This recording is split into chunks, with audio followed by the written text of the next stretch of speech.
Judiciary. इसमें पहला topic है स्ट्रक्चर ऑफ जुडिशरी। स्ट्रक्चर में है, कॉन्स्टिट्यूशन में दिया गया है एक फेडरल फ्रेमवर्क। इसका मतलब है कि सेंटर और स्टेट दोनों लेवल पे लॉज बनते हैं, पर जो कोर्ट्स हैं वो सुप्रीम कोर्ट हो, हाई कोर्ट हो या लोअर कोर्ट्स हो, दोनों के ही बनाए हुए लॉज पे चलेंगे। सिंगल इंटीग्रेटेड सिस्टम मतलब इंडिया की पूरी जुडिशरी एक ही सिस्टम का पार्ट है। दूसरे देशों की तरह अलग अलग नहीं है कि स्टेट लेवल के कोर्ट अलग हैं, सेंटर के अलग हैं। तो वो पूरा एक सिस्टम है, सुप्रीम कोर्ट से लेकर लोअर कोर्ट्स और ट्रिब्यूनल्स तक। तो सुप्रीम कोर्ट है न्यू दिल्ली में, हाई कोर्ट्स होते हैं स्टेट्स में, और डिस्ट्रिक्ट कोर्ट या सबऑर्डिनेट कोर्ट से लोअर कोर्ट्स होते हैं, और ट्रिब्यूनल्स सेक्टर स्पेसिफिक क्लेम्स के केसेस देखते हैं। अगला टॉपिक है हायरार्की। हायरार्की ये सेम है, सुप्रीम कोर्ट, हाई कोर्ट और district court. Supreme court establish हुआ 28 जनवरी 1950, 26 जनवरी कॉन्स्टिट्यूशन रिपब्लिक डे के बाद 2 दिन बाद, और इसने रिप्लेस किया फेडरल कोर्ट ऑफ इंडिया और judicial committee of privy council.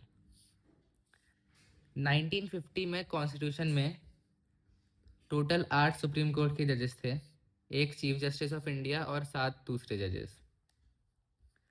Supreme court number of जजेस एक्ट 1956 में पार्लियामेंट ने जजेस इंक्रीज कर दिए 31, एक चीफ जस्टिस ऑफ इंडिया, उसके अलावा 30 और सुप्रीम कोर्ट के जजेस। सुप्रीम कोर्ट नंबर ऑफ जजेस अमेंडमेंट बिल 2019 में बाद में पास भी हो गया ये। टोटल आज हैं 34 जजेस सुप्रीम कोर्ट में, CJI plus 33। High court India में अभी 25 हाई कोर्ट हैं। हाई कोर्ट के जुरिस्डिक्शन में स्टेट, यूनियन टेरिटरी या फिर group of states and union territories ये आते हैं।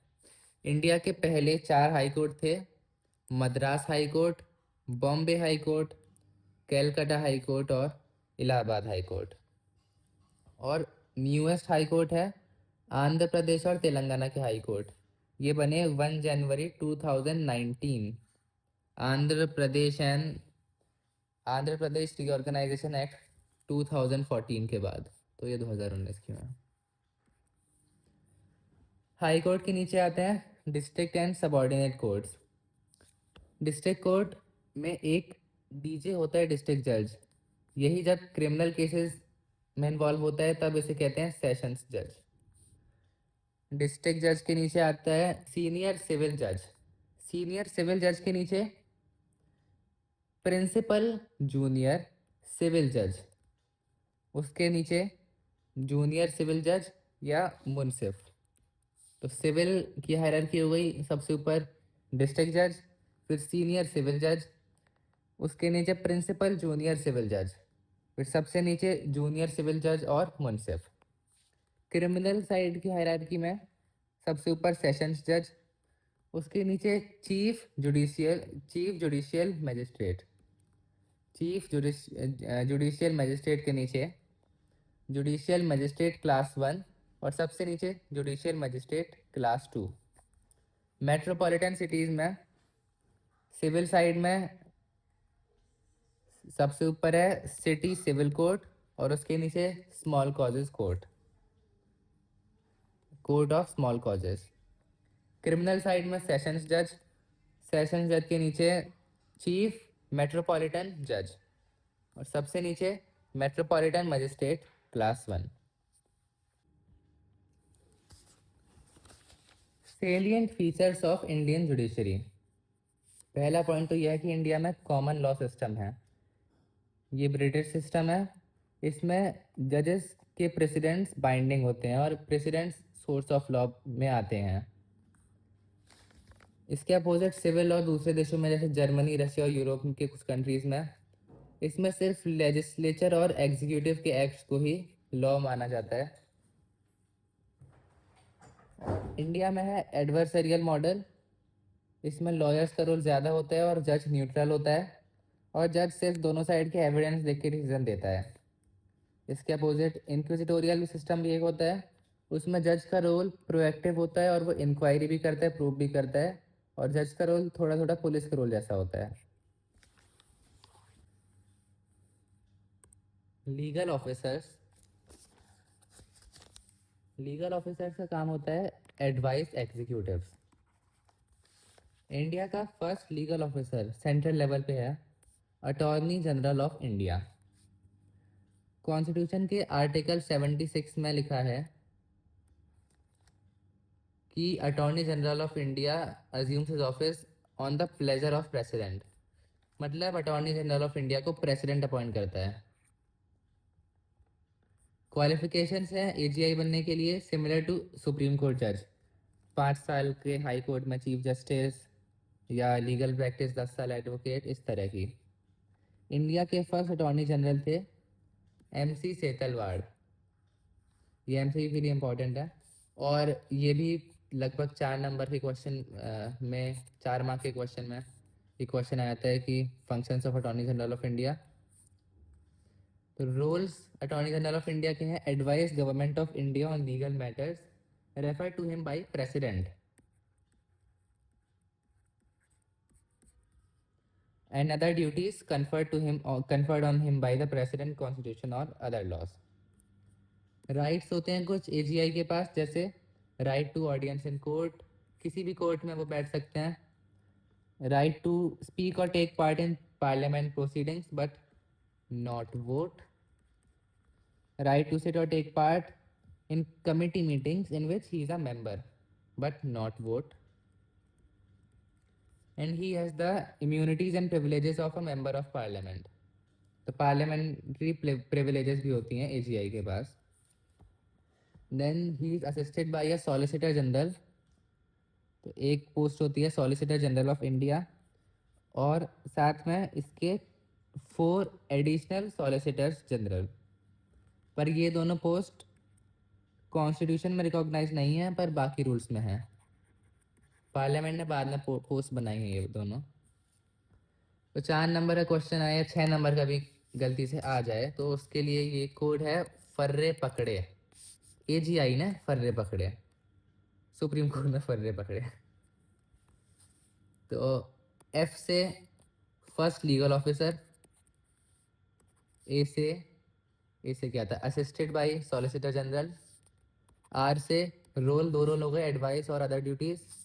दूसरे आर से राइट्स दिए थे ए सी पी पी, तो audience, committee meeting, parliament, privileges. और पी से अपॉइंटेड बाय प्रेसिडेंट और क्यू से बता देना इनकी क्वालिफिकेशंस। तो ये अटॉर्नी जनरल के 6 पॉइंट हो गए। फिर एडवोकेट जनरल, रोल्स लगभग एजीआई के सिमिलर ही हैं इनके भी, but he is the chief legal advisor of the state government. और कॉन्स्टिट्यूशन में एडवोकेट जनरल का आर्टिकल है article 165, appointed by governor. AGI का था 76 और एडवोकेट जनरल का है 165। Qualification similar to high court जज। रोल है chief legal advisor to state government and represent the state in courts himself or through law officers and pleaders, assisted by additional advocate general। यहाँ से question कम याद है तब भी एक point ये हो गया चीफ लीगल एडवाइजर, दूसरा पॉइंट गवर्नर अपॉइंट, तीसरा point qualification, role, assisted by. तो 4 नंबर का क्वेश्चन आ सकता है यहाँ से, पर कम ही आता है। अगला टॉपिक है इंडिपेंडेंस ऑफ जुडिशरी। यहाँ से तो पक्का क्वेश्चन आएगा ही आएगा कि ये जो पूरा चैप्टर है इसमें टोटल 8 नंबर के क्वेश्चन आएंगे पूरे मिला के। तो बहुत कम वेटेज है इसका, तो यहीं से 4-6 नंबर के क्वेश्चन या एमसीक्यू बनाएंगे। इंडिपेंडेंस ऑफ जुडिशरी, पहला है रीजंस क्या है इंडिपेंडेंस ऑफ जुडिशरी के, जुडिशरी इंडिपेंडेंट क्यों होनी चाहिए। और वैसे इस टॉपिक का नाम है कॉन्स्टिट्यूशन में जुडिशरी। कॉन्स्टिट्यूशन में है आर्टिकल 50। आर्टिकल 50 में बताया, स्टेट किया गया है कि judiciary should be independent, autonomous, separate status from executive and legislature, to maintain rule of law, good governance and free and fair society. Independence of the judiciary and its role of delivering justice are two sides of the same coin. जब judiciary independent होगी तभी वो justice दे पाएगी. इसके 1 2 3 4 5 point बने हुए हैं, 6 भी बन सकते हैं किसी पॉइंट को 2 पार्ट में करके. पहला है एफ से फ्रीडम. ये था 4 लाख, 4 लाख कुछ भी 4 लाख मान लो. एफ से फ्रीडम, गारंटी फ्रीडम्स. रीज़न है ये जुडिशरी की इंडिपेंडेंट होनी चाहिए. To guarantee freedoms like freedom of speech and assemble peacefully. Example, government के अपोजिशन में अगर पब्लिक प्रोटेस्ट करने लगे तो उनके पास उसका फ्रीडम होना चाहिए. आर से guardian of fundamental rights. Rights protect करती है जुडिशरी. ये राइट्स कौन से हैं? Civil, political, economic, social, cultural. तो इंडिया जब एक फ्यूडल कंट्री से डेमोक्रेटिक कंट्री बना, उस टाइम पे सोसाइटी को चेंज करने के लिए फंडामेंटल राइट्स बहुत इंपॉर्टेंट थे. ऐसे ही आर्टिकल 21 एक बहुत ही वाइड फंडामेंटल राइट है. इसमें से जुडिशरी ने इंटरप्रिटेशन करके बहुत नए नए राइट्स निकाले हैं, जैसे right to livelihood street vendors के लिए, right to minimum wages, right to food. तो ये जुडिशरी की रूल मेकिंग पावर भी है एक, फंडामेंटल राइट्स को इंटरप्रेट करना. एल से law, respect due process of law, ensure that the state must respect all legal rights. Fairness, liberty, fundamental rights. Example, criminal law में फेयर ट्रायल के provisions हैं foreign nationals और terrorist के लिए भी. तो इस लॉ को रेस्पेक्ट करके स्टेट अपना कोई भी एक्शन ले, उसे सबसे पहले लॉ को रेस्पेक्ट करना पड़ेगा. इस चीज़ को इंश्योर करने के लिए भी जुडिशरी का इंडिपेंडेंट होना ज़रूरी है. ए से ऑटोनोमस सेपरेशन ऑफ पावर्स को मेंटेन करना. और सी से checks and balances. Judiciary acts as a mediator for the power of government because there is a thin line of difference between legitimate power and excess power. Example, police को investigation की power दी है, पर article 23 में a person can not be force to be witness against himself. तो police की powers पे भी रिस्ट्रिक्शन ज़रूरी हैं. तो इन सब चीज़ों को मेंटेन करने के लिए इंडिपेंडेंस ऑफ जुडिशरी ज़रूरी है. 4 लाख एफ से फ्रीडम, आर से राइट, फंडामेंटल राइट, एल से process due process of law, A से ऑटोनमस, सी से चेक्स एंड बैलेंसेस. और आर्टिकल 50 में है इंडिपेंडेंस ऑफ जुडिशरी. अब ये भी एक बहुत कॉमन क्वेश्चन है. इंडिपेंडेंस ऑफ जजेस is a constitutionally conferred protection. Constitution में जुडिशरी के इंडिपेंडेंट होने की क्या प्रोविजंस दिए हैं? इसका कोड है ट्रक्स. इमेजिन करो सुप्रीम कोर्ट एक ट्रक में है, जजेस ट्रक चला रहे हैं. टी से टेन्योर की सिक्योरिटी. रिटायरमेंट एज फिक्स है. सुप्रीम कोर्ट के जजेस के लिए 65 ईयर्स, हाई कोर्ट के जजेस के लिए 62 ईयर्स. और रिटायरमेंट के बाद कोई जज सेम या इक्वल लेवल के कोर्ट में प्रैक्टिस नहीं कर सकता.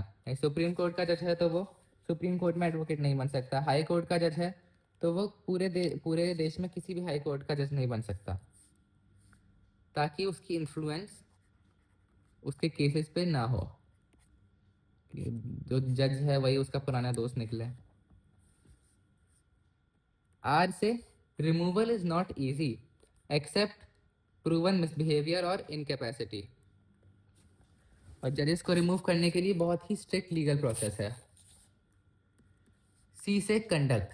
Judicial conduct can not be discussed in parliament except in impeachment या removal motion which is presented to the president. C से supreme court has complete control over itself. It is its own establishment. Supreme court खुद ही अपने officers appoint करता है, staff appoint करता है और सर्विस कंडीशंस बनाता है. तो कंट्रोल सुप्रीम कोर्ट पे, सुप्रीम कोर्ट का खुद का ही कंट्रोल है, किसी और का नहीं है, ये भी इंडिपेंडेंस हो गई।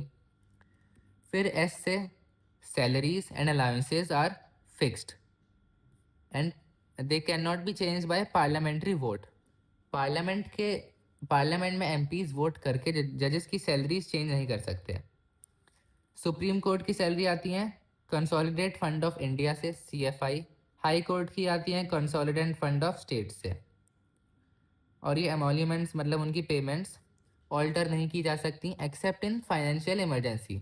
अगर फाइनेंशियल इमरजेंसी है तो उनकी सैलरी कम करी जा सकती हैं। इंडिपेंडेंस ऑफ जजेस के 5 पॉइंट हो गए। टी से टेन्योर, आर से रिमूवल, सी से कंडक्ट, सी से कंट्रोल ओवर इटसेल्फ और एस से सैलरीज। अगला सबसे बड़ा टॉपिक चैप्टर का है रोल ऑफ सुप्रीम कोर्ट।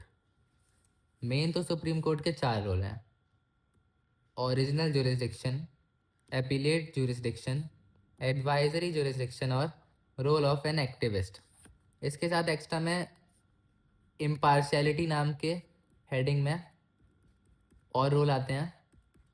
ये हैं लीगल एड, एमिकस क्यूरी और court of record. Court of record तो इम्पार्शियलिटी में नहीं आएगा, वैसे बुक में गलत दे रखा था। तो पहला रोल है ओरिजिनल जुरिस्डिक्शन। ओरिजिनल मतलब कौन से cases directly supreme court here कर सकता है।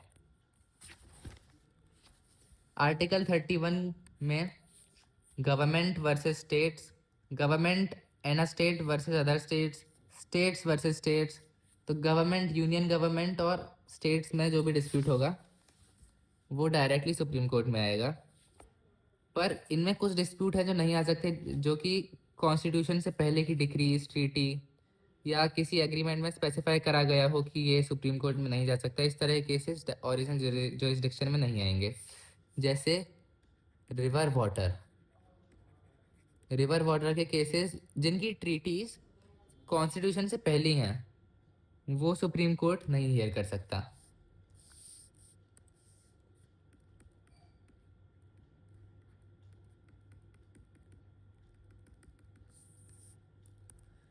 और दूसरे केसेस कब हियर कर सकता है? जब क्वेश्चन ऑफ लॉ और फैक्ट हो, बहुत बड़ी इंटरप्रिटेशन करनी हो, या एग्जिस्टेंस और extent of legal rights is to be adjudicated upon.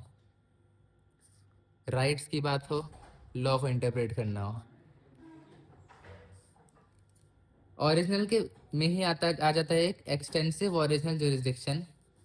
Article 32 में रिट्स, रिट्स वाले केसेस भी डायरेक्ट सुप्रीम कोर्ट हियर कर सकता है, तो ये भी ओरिजिनल जुरिस्डिक्शन में ही आएगा।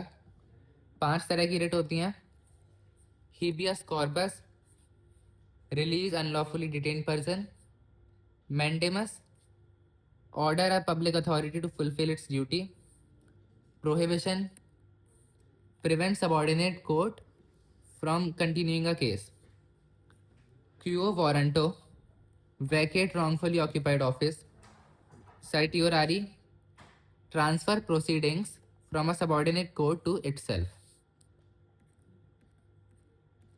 इनमें यूज होने वाली सबसे ज़्यादा मैंडेमस है एक, वो आगे भी कुछ केसेस में आएगी। अगर कोई पब्लिक अथॉरिटी अपनी ड्यूटी फुलफिल नहीं कर रही है तो उसे ऑर्डर करना। एपीलिएट जुरिस्डिक्शन, एपीलिएट मतलब नीचे के कोर्ट से ऊपर तक केस आएगा सुप्रीम कोर्ट में। ये तब होगा जब सब्सटेंशियल क्वेश्चन ऑफ लॉ हो या कॉन्स्टिट्यूशन की इंटरप्रिटेशन ज़रूरी हो। तो हाई कोर्ट का भी एक अपीलेट जुरिस्डिक्शन होता है, पर वो इंटरप्रिटेशन ऑफ लॉ होती है। पर इंटरप्रिटेशन ऑफ कॉन्स्टिट्यूशन है वो सुप्रीम कोर्ट ही देखेगा। आर्टिकल 132 पार्ट 1 में कॉन्स्टिट्यूशनल मैटर्स की अपील के प्रोविज़न है। तो आर्टिकल 134 ए में ये मैटर्स तब आएंगे जब हाई कोर्ट सर्टिफाई करेगा कि इसमें कोई सब्सटेंशियल क्वेश्चन ऑफ लॉ है। ये सिविल भी हो सकते हैं, क्रिमिनल भी हो सकते हैं। सिविल मेंशन है आर्टिकल 133 ऑफ कॉन्स्टिट्यूशन में।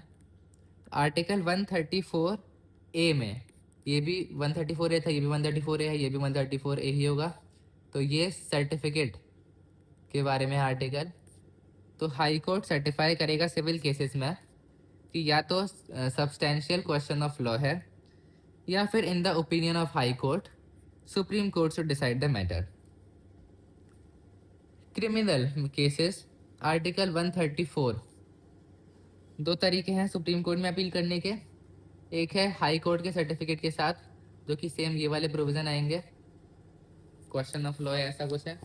और दूसरा है अगर हाई कोर्ट ने सर्टिफिकेट नहीं दिया तब भी कुछ क्रिमिनल केसेस में सुप्रीम कोर्ट में अपील कर सकते हैं। उसमें पहला टाइप है high court has reversed acquittal in a death penalty case. तो जैसे डिस्ट्रिक्ट कोर्ट ने डेथ पेनल्टी से एक्विट कर दिया था अक्यूज्ड को, पर हाई कोर्ट ने वापस डेथ पेनल्टी दे दी। या फिर हाई कोर्ट है सेंटेंस टू डेथ। तो बस डेथ पेनल्टी के केसेस में ही बिना सर्टिफिकेट के सुप्रीम कोर्ट में अपील करी जा सकती है। अपील करने का एक चौथा तरीका भी है, चौथा क्या दूसरा ही है, सर्टिफिकेट और विदाउट में। तीसरा तरीका स्पेशल लीव पेटिशन या special leave to appeal. Article 136 में दिया गया है कि सुप्रीम कोर्ट डायरेक्टली किसी भी सबऑर्डिनेट कोर्ट, हाई कोर्ट या ट्रिब्यूनल से केस अपील में ले सकता है, पर ये सुप्रीम कोर्ट का डिस्क्रिप्शन है कि अलाउ करे या ना करे। इसे कहते हैं स्पेशल लीव पेटिशन। तो अपील के चार पार्ट हो गए, कॉन्स्टिट्यूशनल 132(1), सिविल 133, क्रिमिनल 134, और इन तीनों में सर्टिफिकेट के लिए 134A और special leave petition article 136। Article याद करना भी बहुत ज़रूरी है इसमें। एडवाइजरी जुरिस्डिक्शन, ये आजकल बहुत न्यूज़ में भी है क्योंकि अभी अभी एक प्रेसिडेंशियल रेफरेंस मांगा गया था गवर्नर और प्रेसिडेंट जो लॉ होल्ड कर लेते हैं उस बारे में। तो इसे कहते हैं प्रेसिडेंशियल रेफरेंस। आर्टिकल 143 में प्रेसिडेंशियल रेफरेंस, प्रेसिडेंट एडवाइस ले सकता है सुप्रीम कोर्ट से, या तो क्वेश्चन ऑफ लॉ हो या कोई और पब्लिक इंपॉर्टेंस का मैटर हो जिस पे सुप्रीम कोर्ट का ओपिनियन लेना ज़रूरी है प्रेसिडेंट के लिए। और कोर्ट आर्टिकल में है कोर्ट में रिपोर्ट, पर अब कोर्ट को कंपलसरी है आंसर देना या नहीं, ये दो केसेस में इवॉल्व हुआ। पहला है केरला एजुकेशन बिल केस 1958। इसमें सुप्रीम कोर्ट ने कहा कि क्लॉज 1, मतलब ये जो मे लिखा है इसके हिसाब से एक डिस्क्रिशन है और supreme court may refuse to express the opinion.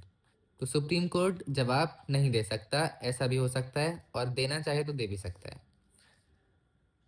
दूसरा है president has to decide the question, और कोई एक्स्ट्रा डाउट एंटरटेन नहीं होगा, जो चीज़ पूछी है सिर्फ उसी का जवाब दिया जाएगा। और तीसरा है कि प्रेसिडेंशियल रेफरेंस बाइंडिंग नहीं होंगे लोअर कोर्ट्स पे, बस एडवाइस की तरह लिए जाएंगे, केस लॉ नहीं बन जाएंगे वो। पर ये सब चेंज हो गया अगले केस में, स्पेशल कोर्ट बिल केस। इसमें सुप्रीम कोर्ट ने कहा कि प्रेसिडेंशियल रेफरेंस के जो आंसर दिए गए हैं वो बाइंडिंग होंगे। ये भी आजकल जो गवर्नर वाला वो था उस पर जो आंसर दिया है, तो अपोजिशन वाले ये कह रहे हैं कि ये तो बाइंडिंग करने के लिए बिना केस करे रेफरेंस कर दिया है, ऐसा कुछ।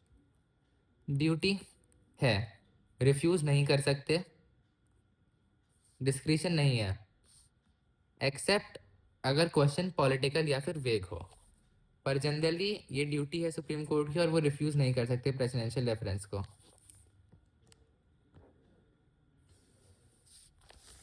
अगला रोल है सुप्रीम कोर्ट का, role as an activist. Supreme court खुद या लेटर्स पे या किसी और के सबमिशन पे केसेस ले लेता है। PIL public interest litigation, Hindi में कहते हैं जन हित पब्लिक इंटरेस्ट याचिका। Relax locus standi, locus standi होता है राइट टू अपीयर या बी हर्ड। तो अब third parties, public spirited citizen, civil society organisations, NGO वगैरह, ये सब भी विक्टिम के बिहाफ पे, अगर विक्टिम अफोर्ड नहीं कर सकता कोर्ट में जाना, तो विक्टिम के बिहाफ पे ये लोग कोर्ट में स्टैंड कर सकते हैं। फिर सुओ मोटो, सुओ मोटो मतलब on its own motion. Supreme court खुद भी इन्वेस्टिगेट करने के लिए केसेस ले सकता है। पहली पीआईएल हुई थी हुसैनारा खातून versus state of Bihar case में 1979। इसमें बिहार की जेल्स की इनह्यूमन कंडीशंस के लिए केस फाइल किया गया किसी और के द्वारा। जस्टिस भगवती ने right to free legal aid और स्पीडी ट्रायल की इम्पोर्टेंस बताई कि ये सब होना चाहिए ये जेल में पड़े हुए अंडर ट्रायल्स के लिए। मतलब जो अभी तक उनका ट्रायल ख़त्म नहीं हुआ है, कन्विक्ट हुए नहीं हैं, पर इतने साल से तब भी जेल में पड़े हैं। तो पहला पीआईएल का केस हुसैनारा खातून 1979। पीआईएल की कैरेक्टरिस्टिक्स, इससे क्वेश्चन बन सकता है पर आता तो कम ही है। इसके लिए कोड बनाए नज़र क्यों लगी। पीआईएल को नज़र क्यों लगी। नज़र में NAJR, क्यों में CW। NA से नॉन एडवर्सरियल।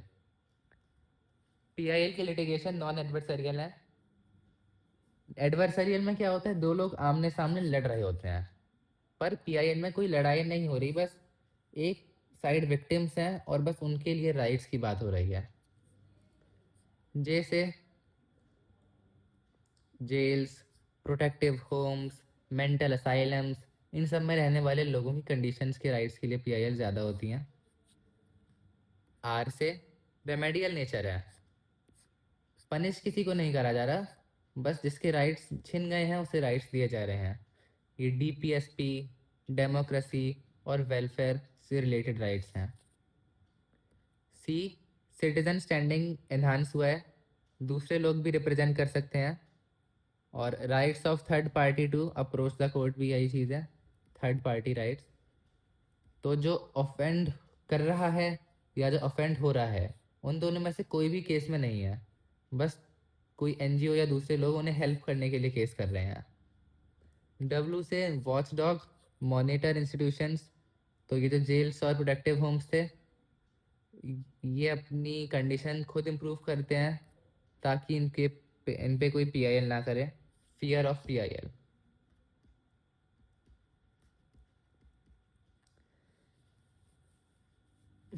तो ये 5 पॉइंट हो गए, non adversarial, jails, remedial, citizen standing और वॉच डॉग। क्रिटिसिज्म भी है पीआईएल के कुछ।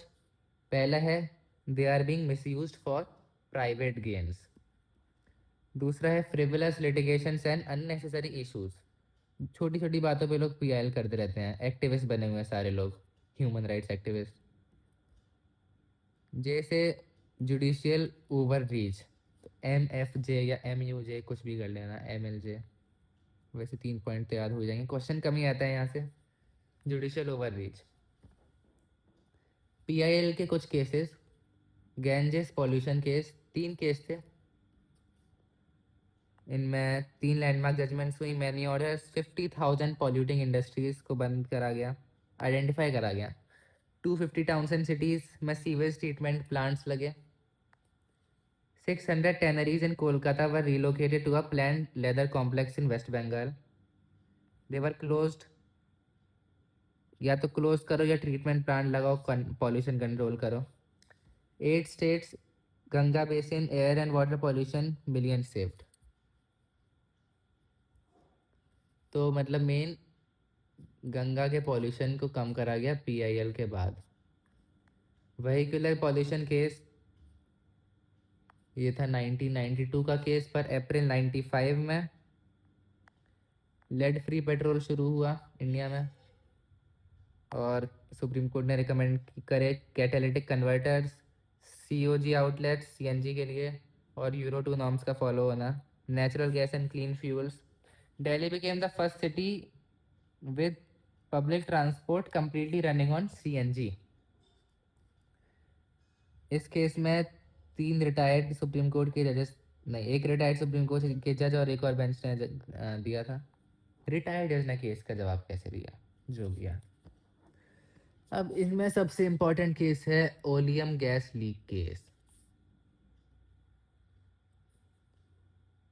एब्सोल्यूट लाइबिलिटी का प्रिंसिपल इसमें आया और डीप पॉकेट प्रिंसिपल। ये केस बाद में टॉर्ट वाले में भी आएगा, एब्सोल्यूट लाइबिलिटी उसमें एक्सटेंड करी जाएगी।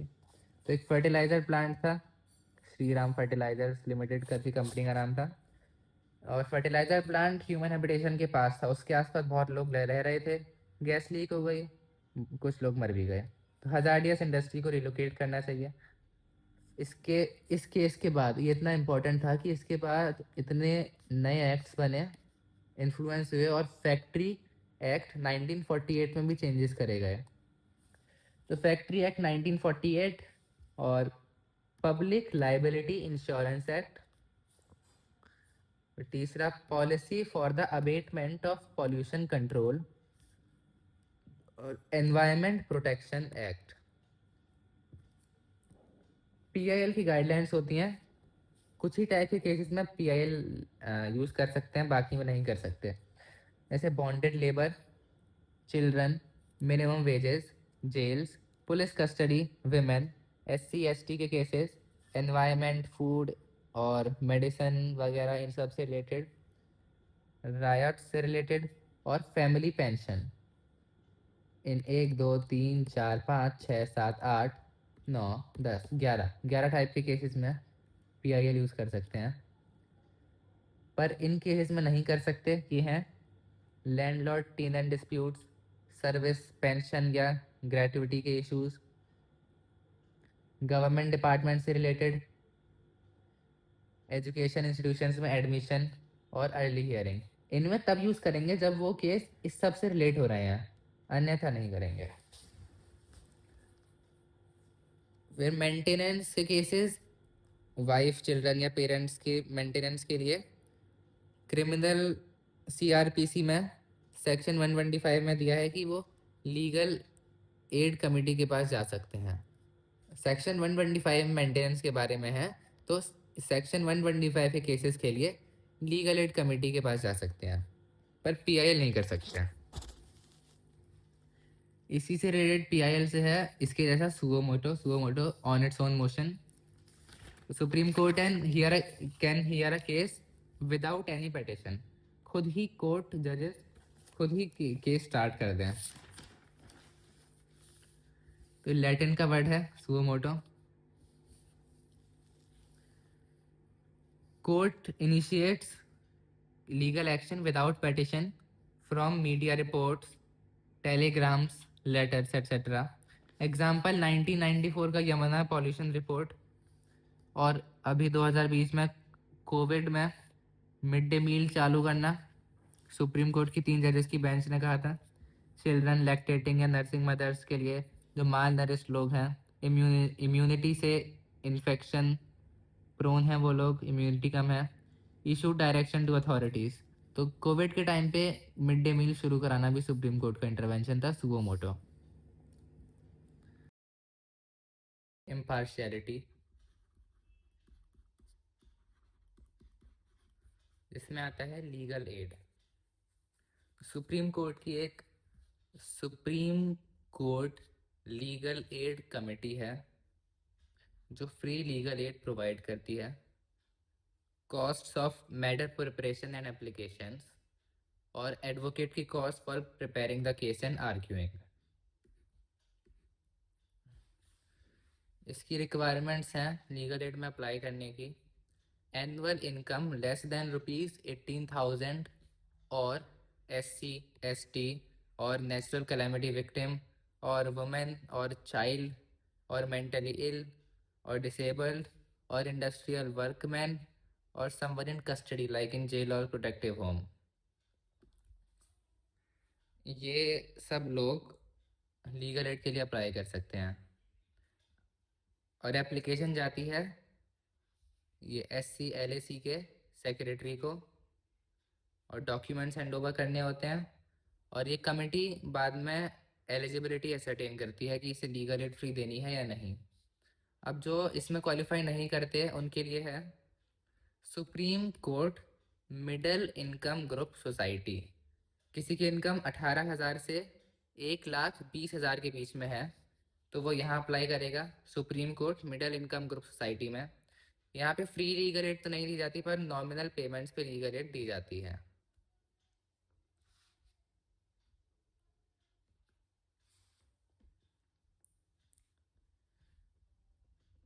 लीगल एड में ही एक आता है एमिकस क्यूरी। एमिकस क्यूरी, इस वर्ड का मतलब है, लैटिन का वर्ड है friend of court.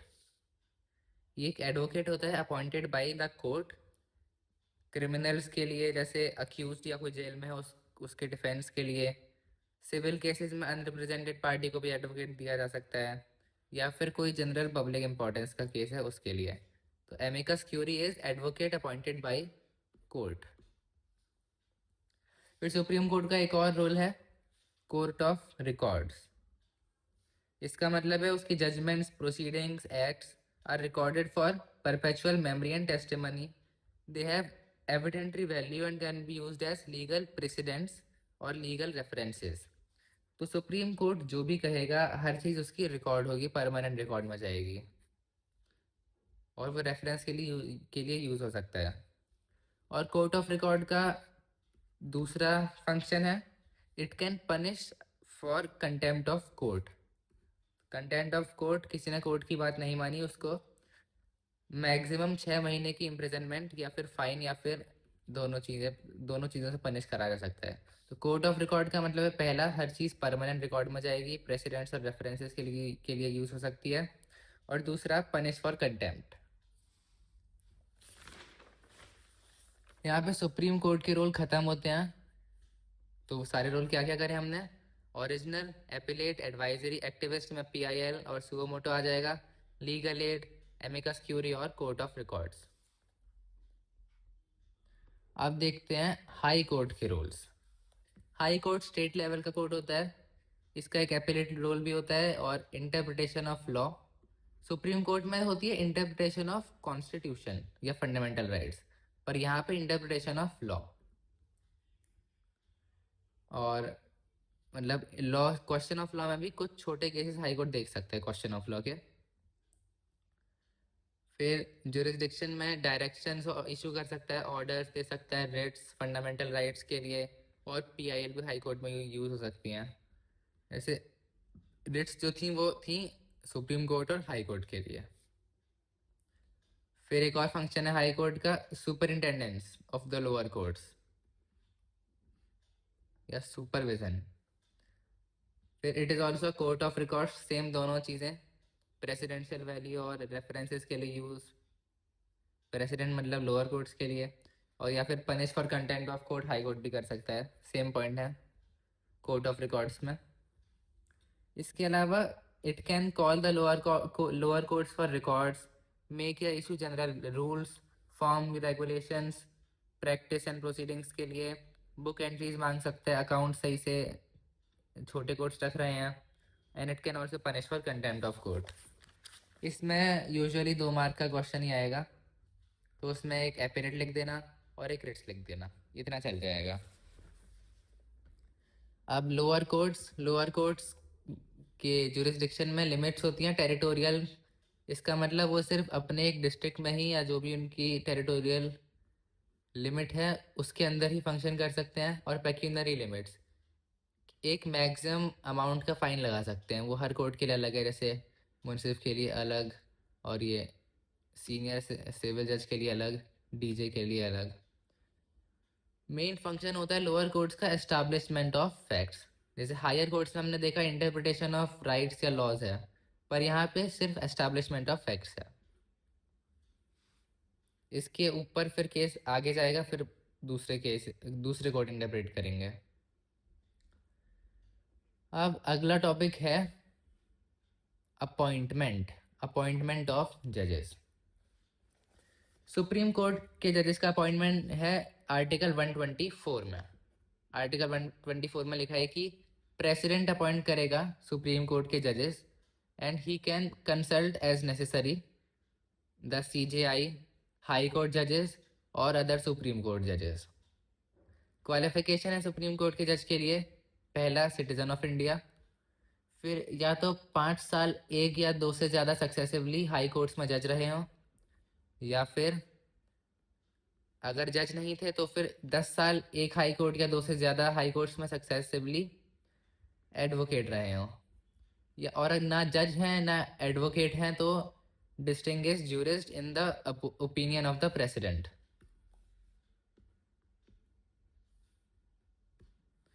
High court का भी सिमिलर सा ही है।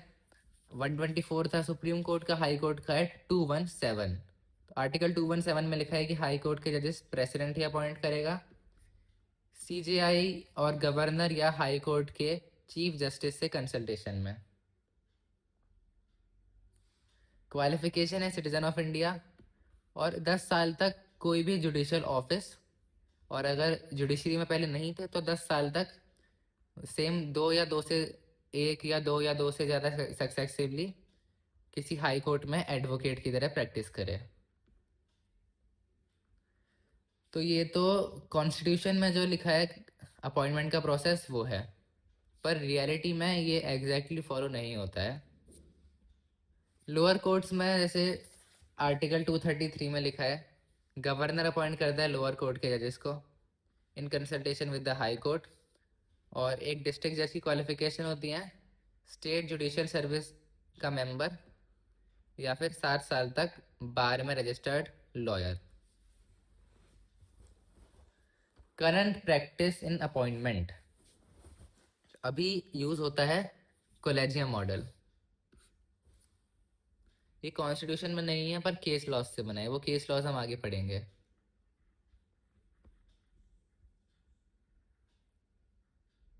तो 14th लॉ कमीशन रिपोर्ट आई 1958 में।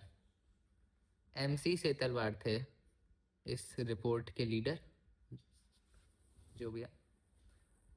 और इस रिपोर्ट में कहा कि एग्जीक्यूटिव और जुडिशरी में कॉन्फ्लिक्ट चलता है, जिसकी वजह से एग्जीक्यूटिव अगर ज़्यादा पावरफुल हो जाते हैं अपॉइंटमेंट में तो अपॉइंटमेंट्स पॉलिटिकल, रीजनल या कम्युनल बेसिस पे करे जाते हैं, अपनी तरफ के लोगों को जज बना दिया जाता है, जिसकी वजह से क्वालिटी इतनी नहीं होती जजेस में। तो इसका सॉल्यूशन है कि एग्जीक्यूटिव और जुडिशरी कंसल्ट करके एक दूसरे से जजेस अपॉइंट करें। इवोल्यूशन ऑफ कॉलेजियम सिस्टम, ये भी क्वेश्चन आ सकता है वैसे 3 नंबर में या 2 नंबर में, 3 नंबर का था नहीं है कोई। तो 3 जजेस केस हुए फेमस। पहला केस हुआ 1981 में। इसमें सुप्रीम कोर्ट ने कहा कि एग्जीक्यूटिव्स की पावर ज़्यादा है अपॉइंटमेंट में, इसका मतलब प्रेसिडेंट का अपॉइंटमेंट ही मेन फिक्स अपॉइंटमेंट होगा, और president chief justice of India की रिकमेंडेशंस भी रिफ्यूज कर सकता है ऑन लॉजिकल रीजंस। पर ये चेंज हुआ सेकंड जज केस में 1993 में जो था। इसमें जुडिशरी की जीत हुई और इसमें था कि चीफ जस्टिस ऑफ इंडिया को कंफर्म करना पड़ेगा अपॉइंटमेंट तभी होगा। इसके बाद प्रेसिडेंट का रोल मिनिमम पे रिड्यूस हो गया क्योंकि हर चीज़ के लिए जजेस के साथ कंसल्टेशन करना था। पर ये 5/9 की बेंच से केस डिसाइड हुआ था। पर इसके फॉलोइंग ईयर्स में कंफ्यूजन रहा अपॉइंटमेंट में।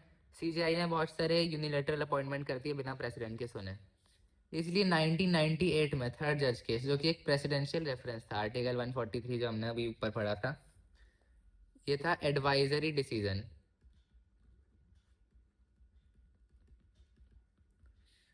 इसका आंसर मिला कि प्रेसिडेंट और CJI को कंसल्टेशन करना पड़ेगा, और एक कॉलेजियम बना वो जो थी CJI plus body of senior जजेस। इससे डेवलप हो गया कॉलेजियम सिस्टम। तो पहले जज केस 1981 में प्रेसिडेंट की जीत हुई, 1993 दूसरे केस में CJI, और 1998 के प्रेसिडेंशियल रेफरेंस में कॉलेजियम सिस्टम बना फाइनली। इसलिए हमने ऊपर कहा था कि केस लॉ से बना है। कॉलेजियम सिस्टम क्या है देखते हैं कि कॉलेजियम सिस्टम में सुप्रीम कोर्ट के जज कैसे अपॉइंट होते हैं। ये भी फिक्स क्वेश्चन है, हर पेपर में आता है, 2 नंबर का आ सकता है। किसी का भी सुप्रीम कोर्ट या हाई कोर्ट के जज का अपॉइंटमेंट, सुप्रीम कोर्ट के जजेस का अपॉइंटमेंट। इसमें जो कॉलेजियम होता है उसमें एक तो चीफ जस्टिस ऑफ इंडिया और साथ में 4 और सीनियर मोस्ट सुप्रीम कोर्ट के जजेस। तो ये टोटल 5 लोग बने सुप्रीम कोर्ट का कॉलेजियम।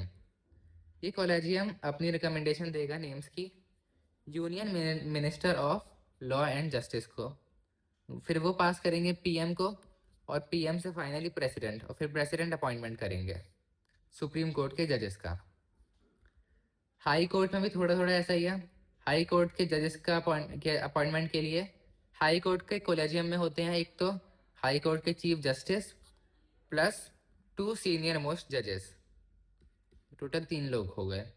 ये कॉलेजियम रिकमेंडेशन देता है सीएम को और गवर्नर को, वो पास करते हैं यूनियन मिनिस्टर ऑफ लॉ को। Union minister of law supreme court को भेजता है रिकमेंडेशन, वहाँ पे एक और कॉलेजियम बैठा हुआ है chief justice of India plus 2 senior most जजेस, सीनियर मोस्ट नहीं कोई भी 2 जजेस, chief justice of India plus कोई भी 2 और सुप्रीम कोर्ट के जजेस। ये फिर रिकमेंडेशन अप्रूव करके देते हैं मिनिस्टर को, मिनिस्टर देते हैं फिर प्राइम मिनिस्टर को, और फिर फाइनली प्रेसिडेंट, और हो गया हाई कोर्ट के जज का अपॉइंटमेंट। अब ये तो नॉर्मल जजेस की बात थी सुप्रीम कोर्ट और हाई कोर्ट की। अब चीफ जस्टिस ऑफ इंडिया का अपॉइंटमेंट कैसे होता है, तो ये सुप्रीम कोर्ट के कोई जज होने चाहिए। सीनियरिटी प्रिंसिपल ये अनरिटन कन्वेंशन है इंडिपेंडेंस ऑफ जुडिशरी के लिए, तो सीनियर मोस्ट सुप्रीम कोर्ट के जज को ही चीफ जस्टिस ऑफ इंडिया बनाया जाता है। ये कन्वेंशन होता आ रहा है, कोई रूल नहीं है, पर ऐसा ही होता आया है।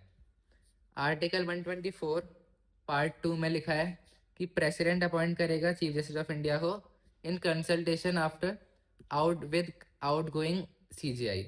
तो जो अभी सीजीआई रिटायर हो रहे हैं उनसे प्रेसिडेंट पूछेगा कि अगला सीजीआई किसे बनाना है, और नॉर्मली ये सीनियर मोस्ट का ही नाम देते हैं। सीनियरिटी कैसे देखते हैं, date of appointment to supreme court से, और किन्हीं 2 लोगों की डेट सेम है आने की, तो जिसने उस दिन पहले ओथ ली उसको सीनियर माना जाएगा और सीजीआई बनाया जाएगा। इनका अभी प्रोसेस है कि chief justice of India recommendation देता है अगले सीजीआई की यूनियन मिनिस्टर को, वो पास करते हैं पीएम, और पीएम के बाद प्रेसिडेंट अपॉइंट करेगा। हाई कोर्ट के चीफ जस्टिस का अपॉइंटमेंट, एक इसमें रूल है कि हाई कोर्ट का chief justice should be from outside the state, same state में नहीं कर सकते।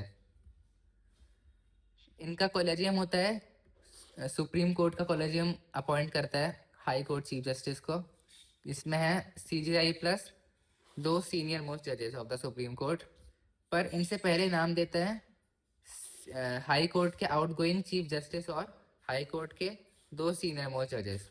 तो हाई कोर्ट के कॉलेजियम नाम देगा सुप्रीम कोर्ट के कॉलेजियम को, वो पास करेंगे आगे सीएम को, सीएम गवर्नर के बाद union minister of law and justice, फिर पीएम, फिर फाइनली प्रेसिडेंट। तो प्रेसिडेंट अपॉइंट करेंगे हाई कोर्ट चीफ जस्टिस को।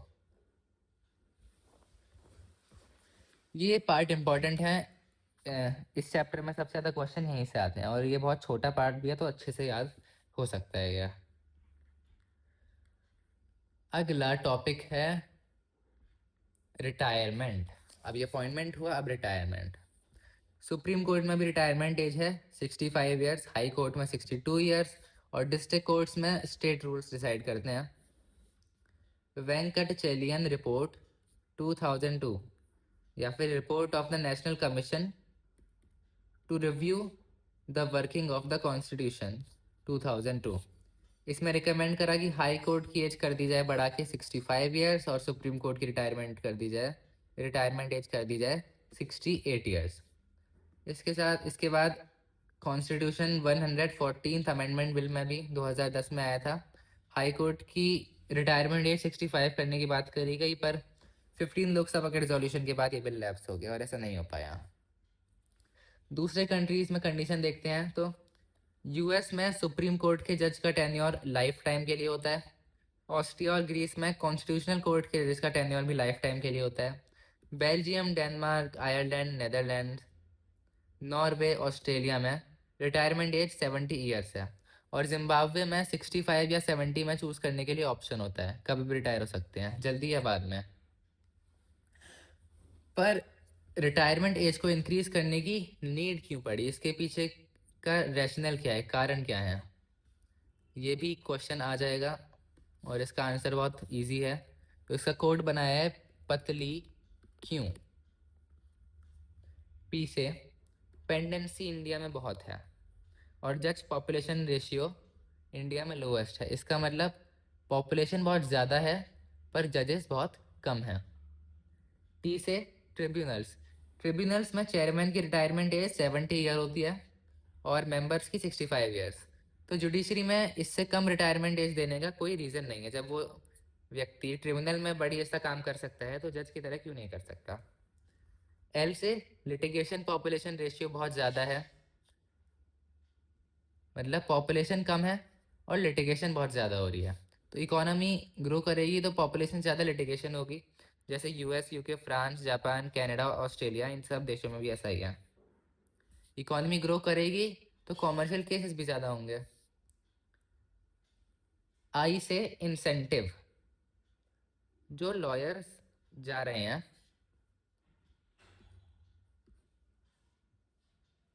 सीनियर लॉयर्स को जब जजशिप दी जाती है तो वो डिक्लाइन कर देते हैं। वो सोचते हैं कि 5 साल में तो मैं रिटायर हो ही जाऊंगा, इससे अच्छा मैं 5 साल तक लॉयर और रह लूँ या 10 साल तक और लॉयर कर लूँ, उसमें तो रिटायर होऊंगा नहीं।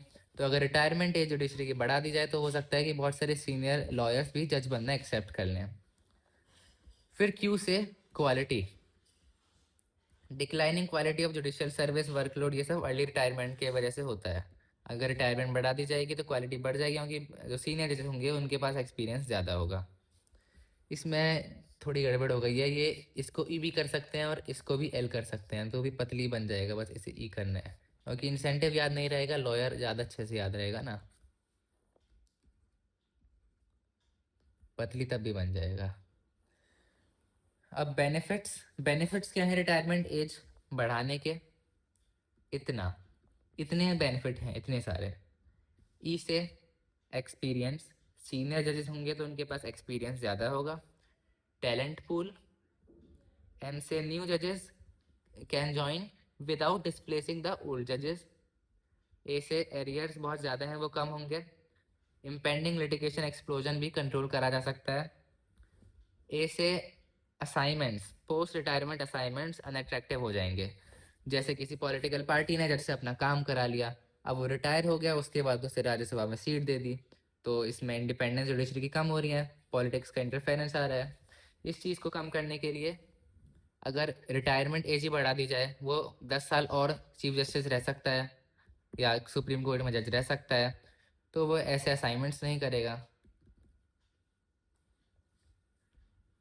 तो ये बात हुई इंडिपेंडेंस की, इंडिपेंडेंस नहीं, रिटायरमेंट की। और रिटायरमेंट में एक काम रीज़न था इंडिपेंडेंस, लिंक हो सकता है यहाँ से, इंडिपेंडेंस ऑफ जुडिशरी में भी सेम पॉइंट था ना, एक टेन्योर की सिक्योरिटी। या इंडिया में ऐसा भी एक कर सकते हैं, जिम्बाब्वे जैसी चीज़ कर सकते हैं, ऑप्शन दे दें रिटायर होने का। अगला टॉपिक है रिमूवल। रिमूवल का मतलब होता है इम्पीचमेंट। जजेस दो टाइम पे इम्पीच करे जा सकते हैं, या तो प्रूवन मिसबिहेवियर या इनकेपेसिटी।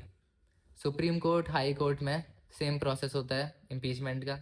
सुप्रीम कोर्ट का प्रोसेस लिखा है आर्टिकल 124 के क्लॉज 4 में, हाई कोर्ट का लिखा है आर्टिकल 218 में, और इसी के लिए एक एक्ट भी है, जजेस इंक्वायरी एक्ट 1968।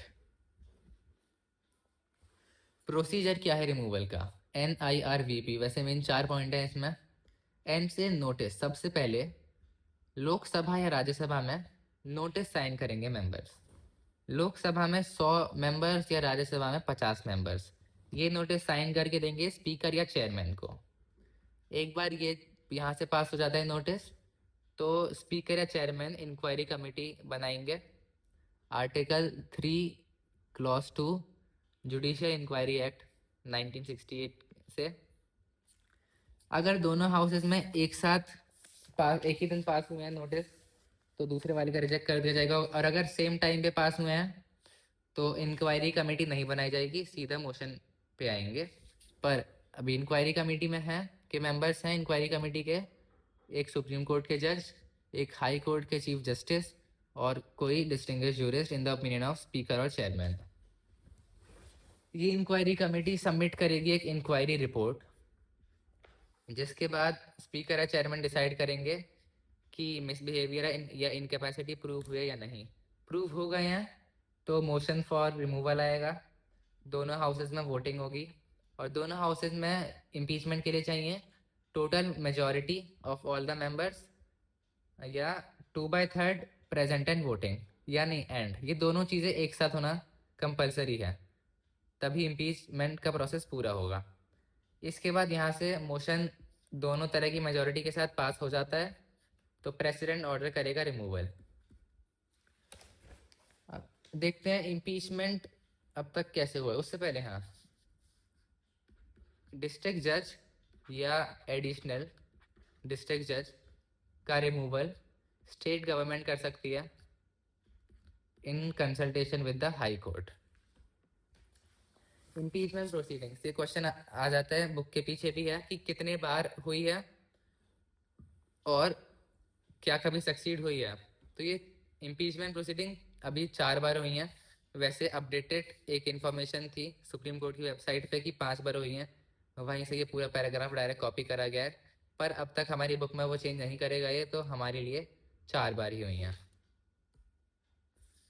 और सक्सेसफुली एक भी बार नहीं हुई है, किसी भी जज को सक्सेसफुली इम्पीच नहीं करा गया, क्योंकि हम देखेंगे कि बहुत सारे जज बेइज्जती होने से पहले ही खुद ही रिजाइन कर देते हैं। पहली इम्पीचमेंट प्रोसीडिंग शुरू हुई थी वी रामास्वामी के अगेंस्ट 1993 लोकसभा में, पर इनके मोशन को 2/3 मेजॉरिटी नहीं मिल पाई, तो इसलिए इम्पीच नहीं हुआ। 2011 में राज्यसभा में इम्पीचमेंट मोशन पास हो गया था सौमित्रा सेन के खिलाफ, कैलकाटा हाई कोर्ट का जज, पर लोकसभा में इम्पीचमेंट होने से पहले ही सौमित्रा सेन ने रिजाइन कर दिया। ये असर्शन रीजन में क्वेश्चन आ जाता है, तो उसमें असर्शन दिया हुआ था कि सौमित्रा सेन इन 2001 इम्पीच बाई राज्यसभा, तो वो ट्रू है क्योंकि राज्यसभा ने तो इम्पीच कर दिया था, पर इम्पीचमेंट के बाद ये इम्पीचमेंट की वजह से जजशिप नहीं गई। सौमित्रा सेन ने इम्पीच होने से पहले, लोकसभा में पहुंचने से पहले ही रिजाइन कर दिया, तो ये भी सक्सेसफुल इम्पीचमेंट नहीं माना जाएगा। फिर 2015 में राज्यसभा में इम्पीचमेंट नोटिस आया जेबी परडीवाला, गुजरात हाई कोर्ट के जज।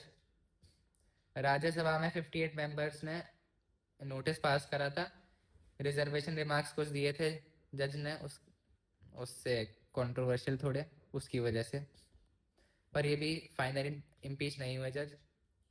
सीवी नागार्जुन रेड्डी 2017 राज्यसभा में मोशन स्टार्ट हुआ, प्रोसीडिंग्स इनिशिएट हुई, पर फाइनल इम्पीचमेंट नहीं हुआ। ये आंध्र प्रदेश और तेलंगाना के हाई कोर्ट के जज थे, सीवी नागार्जुन रेड्डी, अब भी है मतलब।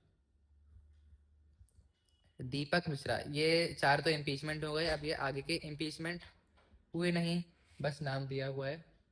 तो 2018 में सीजेआई थे दीपक मिश्रा। अपोजिशन पार्टीज ने इम्पीचमेंट के लिए ड्राफ्ट प्रपोजल करा, पर उसके आगे प्रोसीडिंग नहीं बनी। और 2011 में राज्यसभा चेयरमैन ने जुडिशियल पैनल बनाया पीडी दिनकरन के लिए, सिक्किम हाई कोर्ट का जज। इन पे चार्ज लगे थे करप्शन, लैंड ग्रैब और अब्यूज ऑफ ऑफिस के, पर इम्पीचमेंट प्रोसीडिंग से पहले ही जज ने रिजाइन कर दिया। तो मेन इम्पीचमेंट प्रोसीडिंग वाले 4 जज थे वी रामास्वामी, सौमित्रा सेन, जेबी परडीवाला और सीवी नागार्जुन रेड्डी। ये भी क्वेश्चन पीडी दिनकरन का आ जाता है, करप्शन, लैंड ग्रैब और अब्यूज ऑफ ऑफिस की वजह से रिजाइन कर दिया। अगला टॉपिक है ट्रिब्यूनल्स। ट्रिब्यूनल्स होते हैं सेमी या क्वासी जुडिशियल बॉडीज, थोड़ी सी जुडिशियल, थोड़ी सी एडमिनिस्ट्रेटिव। इनका स्टाफ भी एडमिनिस्ट्रेटिव ऑफिसर भी होते हैं और जजेस भी होते हैं। ट्रिब्यूनल्स लाए गए 42nd अमेंडमेंट में, 1976 42nd अमेंडमेंट, इंदिरा गांधी के टाइम पे।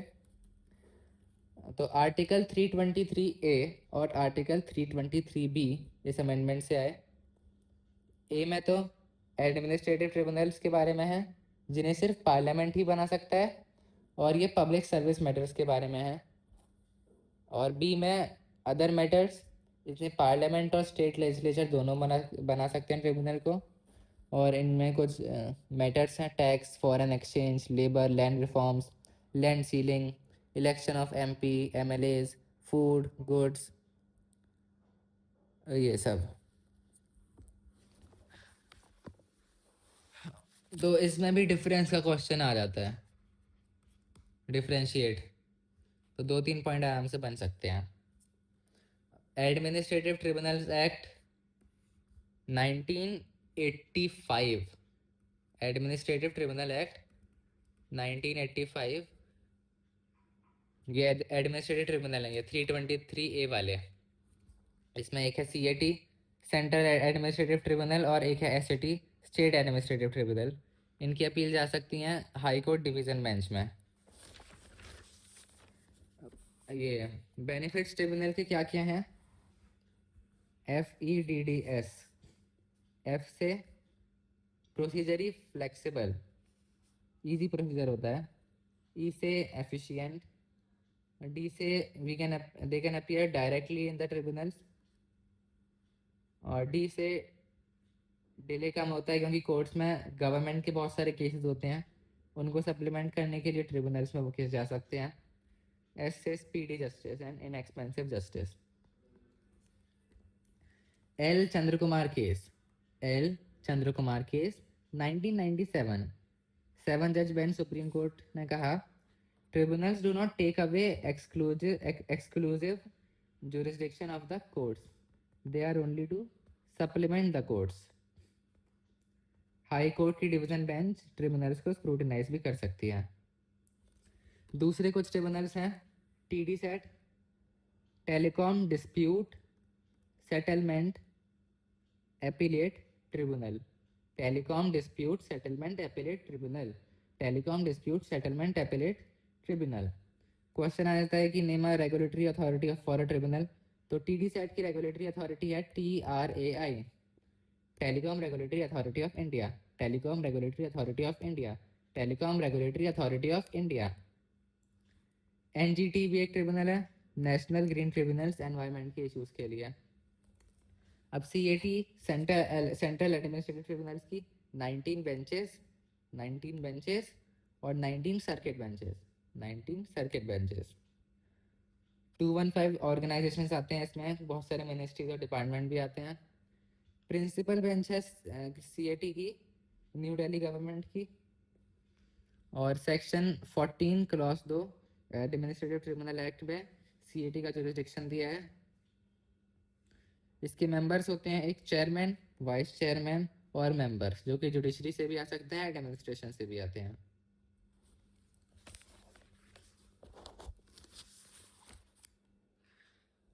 अगला टॉपिक है चैप्टर का final topic, judicial review.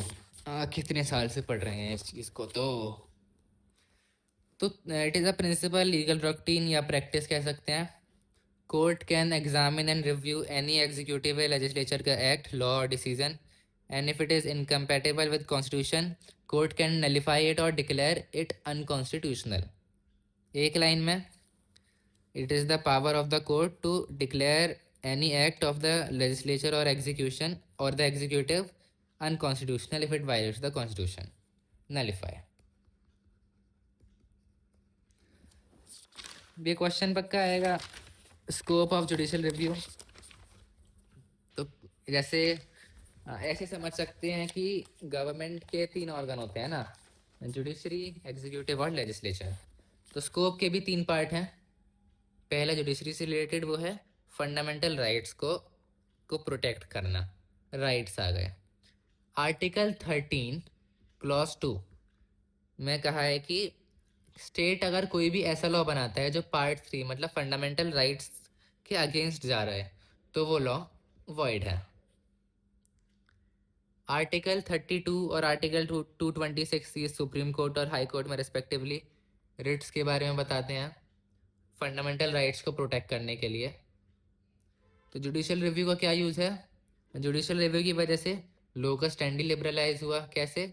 PILs और SAL आए, ये सब जुडिशियल रिव्यू की वजह से ही आए हैं। PIL public interest litigation, SAL social action litigation. अब दूसरा ऑर्गन गवर्नमेंट का होता है लेजिस्लेचर। सेंटर स्टेट रिलेशंस या उनके लेजिस्लेचर की पावर्स को असरटेन करना, किसके पास कितनी पावर है। तो 7th शेड्यूल में आर्टिकल 246 है, जिसमें 3 लिस्ट दे रखी हैं, 2-3 साल से हम पढ़ रहे हैं। यूनियन लिस्ट, स्टेट लिस्ट और कॉन्करेंट लिस्ट, जिसमें यूनियन और स्टेट की लेजिस्लेटिव पावर्स को लिस्ट करा गया है। लेजिस्लेटिव कॉम्पिटेंस, कौन क्या कर सकता है। तो देयर इज अ डिवीजन और intersection of law making powers.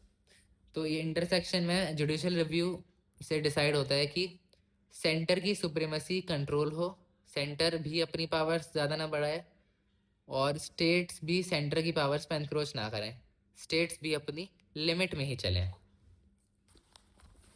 Article 246 है लिस्ट का 7th शेड्यूल।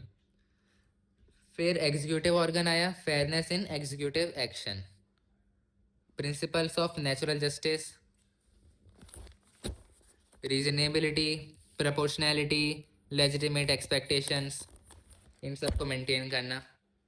एग्जाम्पल, पुलिस के पास बहुत सारा पावर्स होती हैं पर वो फेयर रहें अपने इन्वेस्टिगेशन या एग्जीक्यूशन में। और ये क्वेश्चन भी आता है कि फेयरनेस इन एग्जीक्यूटिव एक्शन या फिर judicial review in administrative matters का एक केस बताओ, उसका एक ही आंसर होगा, Maneka Gandhi versus union of India. Maneka Gandhi का पासपोर्ट कॉन्फिस्केट कर लिया था पर नेशनल जस्टिस के प्रिंसिपल यूज़ नहीं हुए, तो सुप्रीम कोर्ट ने जुडिशियल रिव्यू से कहा कि audi alteram partem Latin maxim है, इसका मतलब है listen to the other side. इसके बाद पोस्ट डिसीजन हियरिंग के लिए अलाउ करा गया उन्हें। और ये कॉन्सेप्ट भी बाद में आया है कि अगर कोई लॉ है जिसके लिए कोई एक्ट करना बहुत ज़्यादा ज़रूरी है बिना बताए, तब भी बाद में उसमें जो अक्यूज्ड है उसको हियरिंग का मौका दिया जाए। फेयर फेयर फेयर फेयर, हर चीज़ इसमें फेयरनेस के बारे में ही है।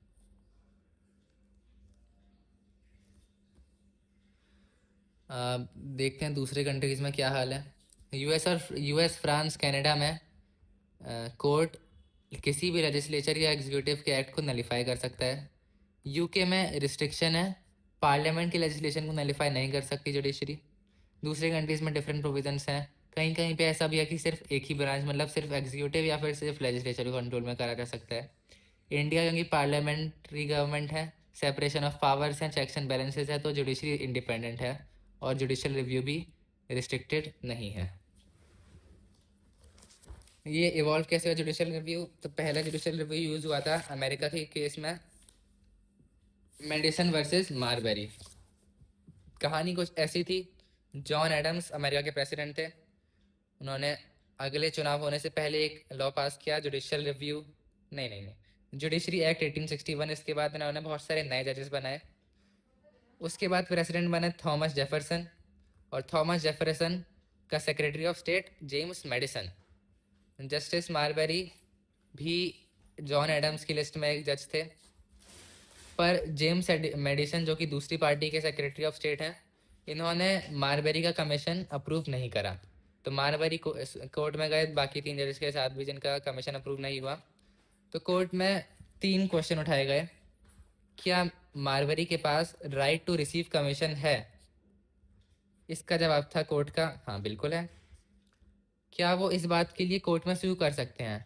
इसका जवाब था नहीं, क्योंकि जस्टिस मार्शल ने कहा कि कोर्ट मैंडेमस इशू नहीं कर सकती, मतलब सेक्रेटरी ऑफ स्टेट को ऑर्डर नहीं कर सकती, और ये केस भी कोर्ट नहीं ले सकती, क्योंकि इस टाइप के केस को कोर्ट में जाना अलाउ करा है ये जुडिशरी एक्ट 1789 में।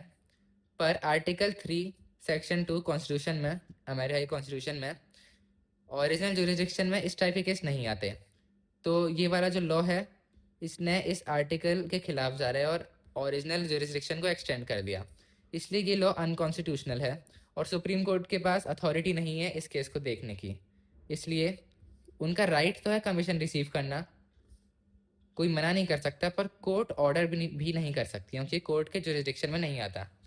तो जुडिशल रिव्यू कहाँ है इस पूरी कहानी में? जुडिशल रिव्यू बस इतना है कि ये वाला केस जिसमें मैंडेवस के लिए अलाउ करा था, वो सॉरी ये वाला एक्ट जिसमें मैंडेमस के बारे में था, वो सुप्रीम कोर्ट के किसी प्रोविज़न के अपोजिशन में जा रहा है, इसलिए जज ने कहा कि ये एक्ट ही अनकॉन्स्टिट्यूशनल है और सुप्रीम मसी क्लॉज मतलब कॉन्स्टिट्यूशन ही सुप्रीम है। तो जुडिशल रिव्यू ये था कि इस एक्ट को नलिफाई कर दिया गया।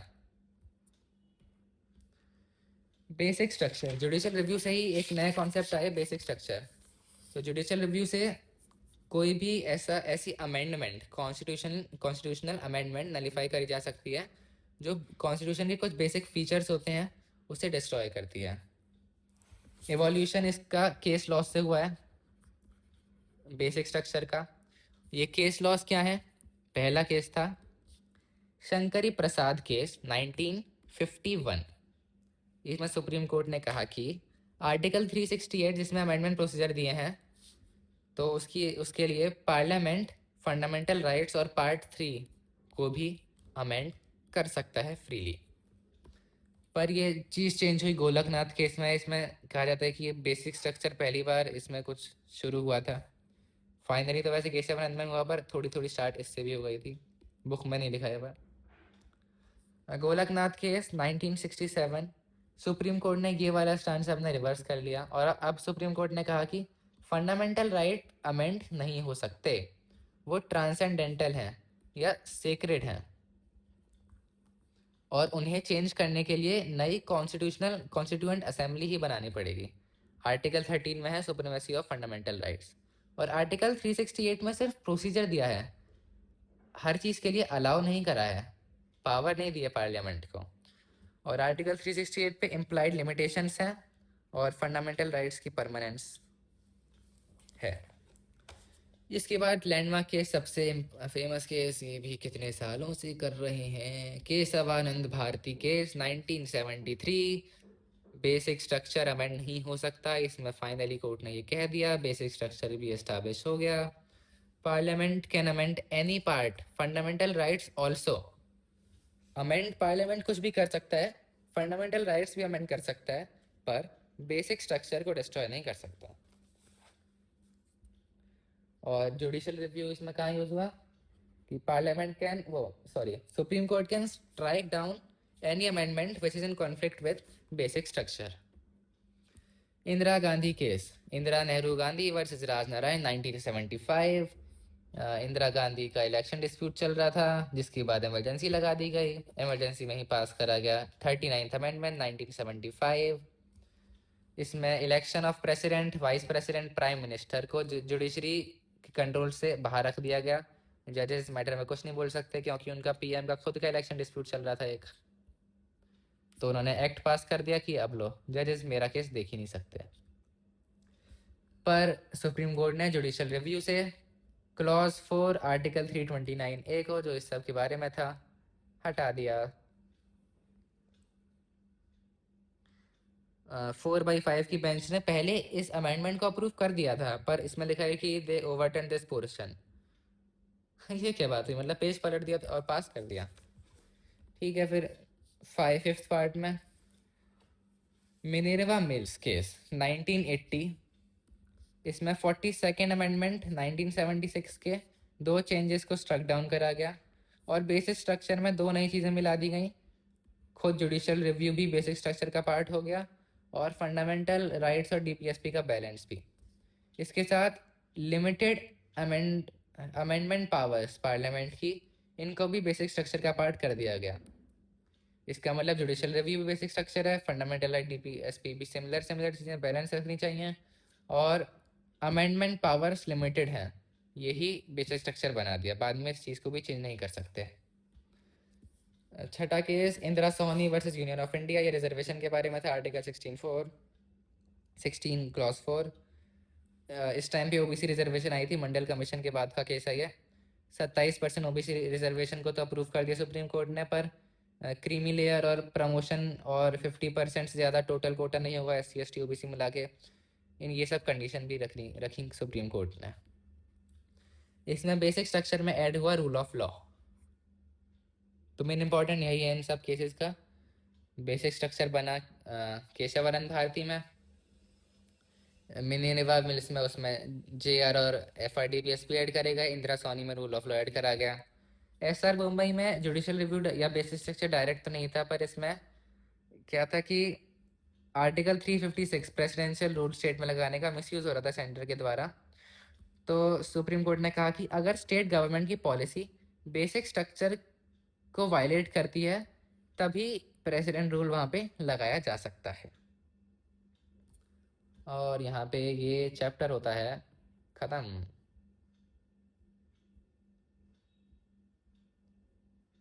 रिवाइज करते हैं थोड़ा। Structure, single integrated system, hierarchy, supreme court, high court, district court, subordinate court या ट्रिब्यूनल्स, लीगल ऑफिसर्स, AGI, फर्रे पकड़े गए, फर्स्ट लीगल ऑफिसर और असिस्टेड बाय सॉलिसिटर जनरल, और रोल्स, राइट्स, प्रेसिडेंट अपॉइंट करता है, qualification, advocate general, state government का chief legal adviser, article 165, AGI का था 76 और AG का है 165। क्वालिफिकेशन, इसकी रोल्स क्या है, असिस्ट कौन करता है, additional advocate general, represent state in court. सेलियन features में कॉमन लॉ है और एडवर्सरियल है सिस्टम है इंडिया में। इंडिपेंडेंस ऑफ जुडिशरी में 4 lakh, freedom, fundamental right, due process of law, autonomous, article 50 और checks and balances. Independence of जजेस, कॉन्स्टिट्यूशनली कन्फर्ड प्रोटेक्शन, ट्रक्स या प्रोविजंस कॉन्स्टिट्यूशन में क्या है, T से टेन्योर की सिक्योरिटी, R से रिमूवल नॉट इजी, C से conduct not discuss in parliament, C से complete control on itself, S से सैलरी इज फिक्स्ड। रोल में OALEC, original appellate advisory activist, legal aid, amicus Curie, court of record. Original article 131, writ article 32, appellate में constitutional article 132 clause 1 और certificate के लिए 134 part A, civil में article 133, certificate के लिए 134A, criminal में 134 और स्पेशल लीव पिटिशन में 136। Advisory jurisdiction, presidential reference article 143। री केरला एजुकेशन बिल केस 1958 में डिस्क्रिप्शन दिया गया। स्पेशल कोर्ट बिल केस 1979 में ड्यूटी कर दी गई। Legal aid, SC LAC, supreme court legal aid, क्या लीगल एड, हाँ, supreme court legal aid committee 18,000 से कम के लिए, और supreme court middle income group society 1,20,000 से कम के लिए। Amicus curiae, friend of court, court of record में एक तो रिकॉर्ड होंगे और दूसरा कंटेम्प्ट। और हाई कोर्ट के रोल, अपेलेट और रिट्स, लोअर कोर्ट्स में एस्टैब्लिशमेंट ऑफ फैक्ट्स। PIL, जनहित याचिका लोकस स्टैंडी रिलैक्स करा गया suo motu on its own motion. पहली PIL थी हुसैन खातून 1979 में। PIL की कैरेक्टरिस्टिक्स नज़र क्यों लगी, ना से नॉन एडवर्सरियल, J से जेल्स, R से रेमेडियल, C से सिटीजन स्टैंडिंग, W से watchdog. Criticism, misuse, frivolous litigation and necessary issues, judicial overreach. फिर कुछ केसेस हैं, Ganges pollution case, vehicular pollution case 1992, oleum gas leak case में एब्सोल्यूट लाइबिलिटी और deep pocket principle आए, factory act 1948, public liability insurance act, और policy for the abatement of pollution control, environment protection act. Section 125 maintenance CRPC में। Suo motu से 1994 में Yamuna pollution report और Covid भी। अगला था अपॉइंटमेंट, सुप्रीम कोर्ट का 124 में है, हाई कोर्ट का 217 में है, लोअर कोर्ट्स का 233 में है। करंट प्रैक्टिस 14 लॉ कमीशन 1958 में, MC से तलवार। 3 जजेस केस, पहला 1981 में, दूसरा 1993 में, तीसरा 1998 का presidential reference. Collegium system, supreme court के लिए CJI प्लस 4 सीनियर मोस्ट जजेस, इनसे minister, prime minister, president. High court के लिए हाई कोर्ट का chief justice plus 2 senior most जजेस, फिर CM गवर्नर, फिर मिनिस्टर, फिर सुप्रीम कोर्ट के कॉलेजियम, फिर वापस मिनिस्टर, फिर PM, फिर president. CJI seniority principle 124 clause 2 में प्रेसिडेंट अपॉइंट करेगा और रिकमेंड करेगा CJI। हाई कोर्ट का चीफ जस्टिस के अपॉइंटमेंट के लिए सुप्रीम कोर्ट का कॉलेजियम सीजेआई प्लस 2 जजेस, इनको इनिशिएट करता है हाई कोर्ट का collegium, supreme chief justice of high court plus 2 senior most जजेस। फिर सुप्रीम कोर्ट से जाता है सीएम के पास, सीएम से गवर्नर, फिर मिनिस्टर, फिर पीएम, फिर प्रेसिडेंट। तो फाइनली हाई कोर्ट और सुप्रीम कोर्ट में जितने भी जजेस अपॉइंट हो रहे हैं, फाइनल डिसीजन प्रेसिडेंट का है। फिर retirement 65-62 Venkatachaliah report 2002, 114th amendment bill 2010। और इंक्रीज करने की नीड क्यों है, पतली क्यों? पी से पेंडेंसी, टी से ट्रिब्यूनल्स, एल से लॉयर्स, ई से इकोनॉमी लिटिगेशन, क्यू से क्वालिटी। बेनिफिट्स इतना, एक्सपीरियंस, टैलेंट पूल, न्यू जजेस, arrears, assignments, post retirement assignments. Removal impeachment के लिए सुप्रीम कोर्ट का 124 क्लॉज 4 में, हाई कोर्ट का 2018 वो 218 आर्टिकल 218 में, और जुडिशियल इंक्वायरी एक्ट 1968। प्रोसीजर निर्विप, notice, inquiry committee, report, motion vote और प्रेसिडेंट्स ऑर्डर। प्रोसीडिंग्स कौन कौन सी हैं? रामास्वामी 1993, सौमित्र सेन 2011, परदीवाला 2015, नागार्जुन रेड्डी 2017। बाकी के जो प्रोसीडिंग नहीं स्टार्ट हुई, दीपक मिश्रा 2018, दिनकरण 2011। तो 4 बार प्रोसीडिंग हुई है पर not successful. Tribunals tribunals tribunals 42nd amendment 1976 में आए। आर्टिकल 323A और 323B का डिफरेंस। बेनिफिट्स के ट्रिब्यूनल के, फेड्स, एफ से फ्लेक्सिबल, ई से एफिशिएंट, डी से डायरेक्ट, डी से डिले, एस से स्पीडी। एल चंद्र कुमार केस 1997, इसमें कहा कि सप्लीमेंट करते हैं कोर्ट को, रिप्लेस नहीं करते, और हाई कोर्ट की डिवीजन बेंच स्क्रूटिनाइज कर सकती है। एडमिनिस्ट्रेटिव ट्रिब्यूनल्स एक्ट 1984, कैट और सेट बने। टीडी सेट की अथॉरिटी ट्राई, एनजीटीबी, और कैट के सेक्शन 14 क्लॉज 2 एटीए में जुरिस्डिक्शन दिया है सीएटी का। जुडिशियल रिव्यू का स्कोप में पहला फंडामेंटल राइट प्रोटेक्शन, फिर सेंटर स्टेट लेजिस्लेशन, फिर एग्जीक्यूटिव फेयरनेस। क्वेश्चन आ जाता है कि जुडिशियल रिव्यू लेजिस्लेचर और एग्जीक्यूटिव को कैसे कंट्रोल करता है, तो उसमें ये 2 पॉइंट लिखने हैं, स्कोप के लेजिस्लेचर और एग्जीक्यूटिव वाले। एग्जीक्यूटिव में मेनका गांधी केस भी है, और फिर दूसरे देशों का, और Madison Marbury case, judiciary act 1789 को नलीफाई करा जस्टिस मार्शल ने। बेसिक स्ट्रक्चर, पहला केस शंकरी प्रसाद, इसमें फंडामेंटल राइट अमेंड हो सकते हैं आर्टिकल 368 में। 1951 Shankari Prasad, 1967 Golaknath, article 13 FR not amendable. 1973 Kesavananda Bharati, basic structure doctrine. 1975 Indira Gandhi case, 39th amendment, clause 4 of article 329A। Minerva mills case 1980, 42nd amendment को चेंज स्टक डाउन करे और बेसिक स्ट्रक्चर में आए judicial review, fundamental right, DPSP और limited amendment powers. Indira Sawhney case 1992, OBC reservation, rule of law. SR Mumbai case 1994, article 356, state government policy. ये था पूरा chapter.